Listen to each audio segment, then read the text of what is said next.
was sick, you understand me? The light that they emitted glowed brighter, right? And of course, that was because the body was working to heal itself. Yep. And the thought process was that if you go back to ancient human being origins, that those human beings were just light beings, complete light beings.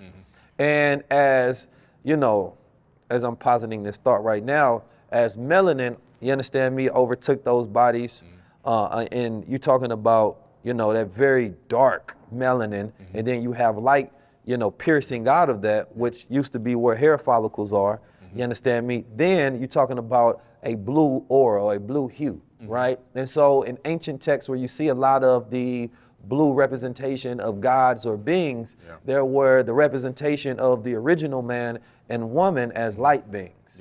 Now, the way that I connected to science more so is the idea that, you know, our mind has light within it, right? And it communicates directly with the light outside us, and that this is scientifically proven that we can think things and bend the wheel of reality around us. Like the Matrix played with the concepts and ideas. The spoon doesn't exist idea.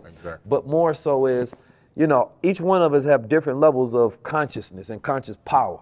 And the ability to bend and change reality around us, which is also a very masculine trait because testosterone increases that biophotonic energy. You understand me, within the body. So depleted testosterone depletes willpower as well. So it's saying that, for me, I always say that one act of masculinity is willpower, the ability to take thoughts outside your mind and produce them into reality. So if you have a people who are not able to produce their thoughts, then those people are lost without that will, right? Without that power, without that godliness. And so that's something that I think about often as I see our brothers and sisters hoping and wishing and trying to bring things forth, but they just can't because that light inside them is dead.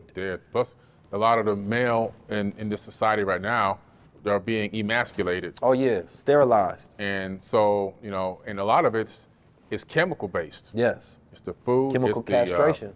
Chemical castration, man. It's all these microplastics that are, you know, we're inhaling them, we're eating them. It's in the food, it's in everything. They did a test on those microplastics. They were converting male frogs into women. Right. You know, this is just crazy stuff. So that's a hell of a leap. It's a big leap. That's a big leap. Couldn't resist myself, y'all. Oh man, but it's so true, you know. And so it's taking away the testosterone levels in men are the lowest it's been since they've been recording them. Right. And so to that effect, what you're saying is, you know, the levels are dropping, and the ability for men to make a lot of logical decisions is also dropping. You see men now operating more off of emotion versus logic. That balance of logic versus emotion isn't there anymore. Sometimes there's a lot more men that are more emotional than women. So their plan is working out, you know, and the plan for them really is to not let us discover our light body, not let us discover our light consciousness and the power that we really truly have inside of us to change and bend and mold this matrix to our will and overcome and supersede where they are. What they want us to do is just continue to stay in these small little pockets, fighting each other over scraps, and not really ever getting to the higher levels and realizing that we're supposed to be able to bring our